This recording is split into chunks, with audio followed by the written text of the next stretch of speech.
আমাদের mid range যেটা 12-18 আমরা বলি, 12-18 হচ্ছে 60 থেকে 70 টাকার মধ্যে আমরা এই ধরনের অসংখ্য ডিজাইন সাজিয়ে রেখেছি, দেখতে পাচ্ছেন।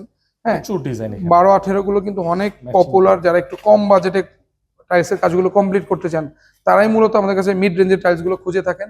তো 12-18 এই চমৎকার টাইলস গুলো নেওয়ার জন্য উত্তরা সোনারগাঁও টাইলস কোম্পানিতে চলে আসবেন ইনশাল্লাহ। যারা প্রবাসী ভাই বোনেরা আছেন তারা আমাদেরকে ইমো, হোয়াটসঅ্যাপ, ভাইবারে নক দিবেন, আমরা অ্যাভেলেবেল আছি। যে 12-24-এর এখানে কিছু কালেকশন আছে আমাদের, দেখতে পাচ্ছেন। এগুলো আমরা আপনাদেরকে ওই রিজনেবল প্রাইসে দিতে পারছি। এগুলো মূলত একটু মানে আগের প্রোডাক্ট একটু আমরা অফার দিয়ে দিচ্ছি আর কি। তো যারা এই ধরনের প্রোডাক্টগুলো একটু কম বাজেটে যারা নিতে চান তারা এই ধরনের অফারের প্রোডাক্টগুলো নিতে পারেন। অনেক সময় আমরা কোম্পানি থেকে অফার পাই যে ভাইয়া আপনি যদি এই টাইলসটা 2000 কার্টন নিতে পারেন তাহলে এখানে 2 টাকা এক্সট্রা ডিসকাউন্ট আছে বা 5 টাকা এক্সট্রা ডিসকাউন্ট আছে। তো ওই ধরনের প্রোডাক্টগুলো আমরা সচরাচর রাখি না, কিন্তু এগুলো আমরা মানে দেখা গেল লার্জ ভলিউমে আমাদের স্টক জমে গেছে, এই জন্য আমরা একটু ক্লিয়ার করে দিচ্ছি, এই জন্য একটু কম দামে। হ্যাঁ, এগুলোর রেঞ্জ আপনার 80 থেকে 82 টাকার মধ্যেই, কম আছে। হ্যাঁ, একটু তুলনামূলক কম। এগুলো বিভিন্ন ব্র্যান্ডের আছে, তারপরেও কেউ যদি লার্জ ভলিউমে নেয় তাও কিছুটা অনার করবো ইনশাল্লাহ।